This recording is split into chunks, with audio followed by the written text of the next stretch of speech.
lead content strategist at the Monday Morning Quarterback. And let's go right now to Albert Breer via the Cowherd Global Satellite Network.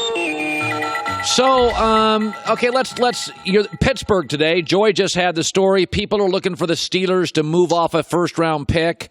You know, I still go back to Albert. He's a six-rounder. You got 74 touchdowns and 11,000 yards. Pigs get fed, hogs get slaughtered. If you gave me a second or a third, I'd move off him. What are you hearing what the Steelers are demanding? Well, if the Steelers had a first-round pick, I think he'd already be gone. That's the sense I get, at least. And what the Bills were working with the Steelers on over the last few days was just a little bit less than that. I also don't think that the Steelers are going to give him away. And I think it goes beyond the compensation, Colin. Part of this for the Steelers is about setting precedent. They've always been one of the more player-friendly teams in the league. They've always been willing to accept big personalities in their building. And this is the first time in a while that's really boiled over, both with Le'Veon Bell and with Antonio Brown. And so I think part of this is about setting the right tone going forward for the Steelers, too. And that means not giving them away. If they were going to give them away for, say, a fourth or a fifth round pick, let's just say that hypothetically, what sort of message does that send to the rest of the locker room? Yeah. He's under contract for the next 3 years. Like, he raises a stink, and then they give him away, and they let him sort of dictate where he wants to go. I just think for the Steelers, a big piece of this isn't just about getting the right kind of compensation back. It's also about setting the right sort of tone going forward, because the way they've set up their organization over the last 4 or 5 decades has always been a place where they can take on big personalities, where players can be themselves. And, part of this, again, is going to be about drawing lines. That's why I think they're being very, very careful about where they go in these talks. By the way, the Raiders name surfaced, and it was interesting. Yeah. It was interesting. I said, you could have kept a younger Amari Cooper. He's not as good as Antonio Brown, but he's younger and cheaper. I feel like if the Raiders went out and got him, it would feel like they're just kind of making it up as they go. At this point, there is a New England feel to them where they'll pay their quarterback Derek Carr, but outside of that, they're not paying for a gigantic star. They want draft picks and younger, cheaper labor. So when I look at them and the Gruden rumors with Brown, I think, okay, if you go get him then you're just making it up as you go. You don't really have a plan because you had a younger, cheaper receiver. Do you buy the Gruden rumors with AB? Well, I'll tell you what. I'll take you back to last week. Twice last week, I was given a set of 3 teams that are interested or that were talking with Pittsburgh. And in both cases, I was able to rule 2 of those teams out. It was 4 teams across the board.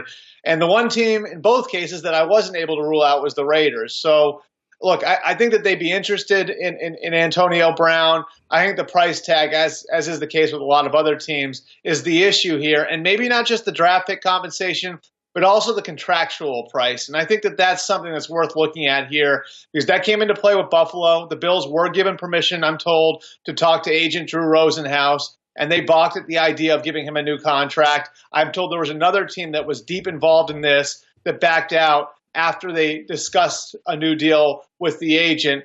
My understanding is Antonio Brown wants a completely new contract, wants to be the highest paid receiver in the league once again. And that's what's making this even more difficult. Not only do you have to take on Brown the person, not only do you have to give up the draft pick compensation to get him, but you're also probably going to have to give him a brand new contract on his terms. And that's a lot to ask, Colin. Not only are you taking the risk of, again, everything that Brown brings with him, but you're also giving up draft picks and a new contract. That's a big part of the issue here. And so I think the Raiders are one of the teams that's genuinely interested. It's just going to take the price coming down a little bit for them to really, really be at the point where they'd be comfortable going forward. Listen, generally when I hear rumors, there are things I connect the dots. And there is one connect the dots scenario I keep thinking about. And so just hear me out. It'll take 40 seconds. Arizona absolutely has a connection to Kyler Murray through Cliff Kingsbury. They have a bad offensive line. It wouldn't hurt to get a jolt playmaking quarterback back there to at least momentarily solve it as you rebuild the O-line and don't get Rosen hurt. Josh Rosen now, Arizona's paid him the guaranteed stuff. He is cheap. And New England needs a backup, and I bet you he grades higher than every quarterback in this draft. They have 12 draft picks. Albert, this seems so obvious that New England would give up a second or a third to get Rosen, who cost you nothing for 3 years. He's got a Brady intellect capability. This Josh Rosen thing of all the teams, where do you think now that Washington's out? Well, what do you think? I think you're going down the right path. Now, I think part of the issue here might be just sort of who Josh Rosen was coming out of UCLA, and the Patriots would have to wrap their heads around that. Remember, Josh McDaniels worked with Jay Cutler in Denver, and a lot of the comparisons from a personality standpoint that Rosen has drawn have been right to Cutler. But I think you're thinking the right way here, Colin.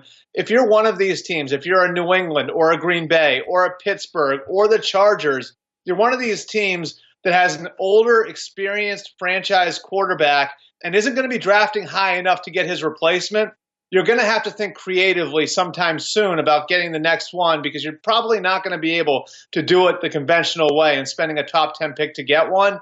This is an answer for all of those teams. Yep. If you're the Los Angeles Chargers, why wouldn't you look at the idea of dealing off the 28th overall pick to bring Josh Rosen home to Los Angeles and sit for a year or two behind Phillip Rivers? Wow. I think for all of those teams, it actually does make some sense, because you're looking at it, again, you won't be in the position where you're going to be able to draft the next one because you're too good for that.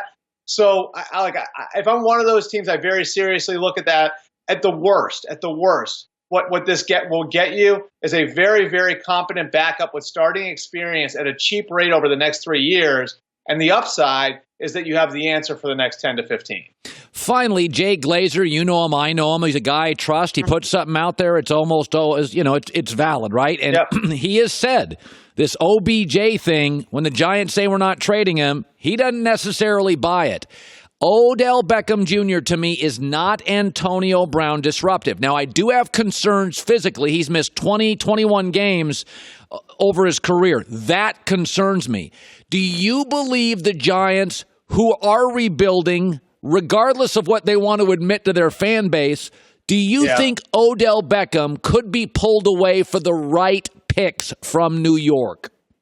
Okay, my understanding is the Giants aren't going to shop him, but they will listen if other teams call them. Okay. And it's exactly what you're talking about, Colin. It's where they are as a franchise.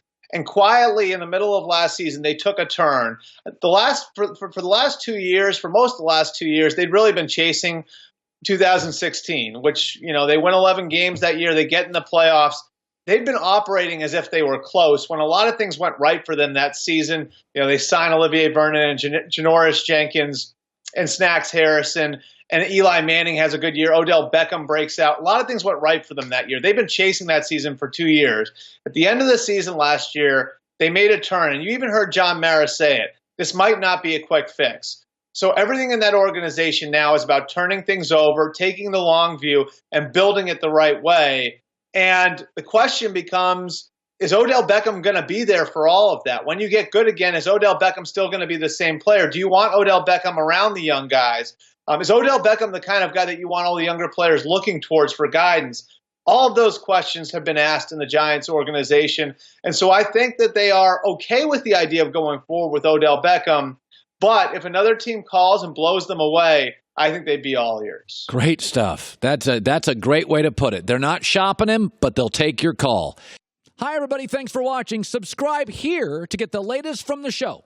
Also, be sure to check out more of the best clips from The Herd or go watch a few segments from other shows on FS1.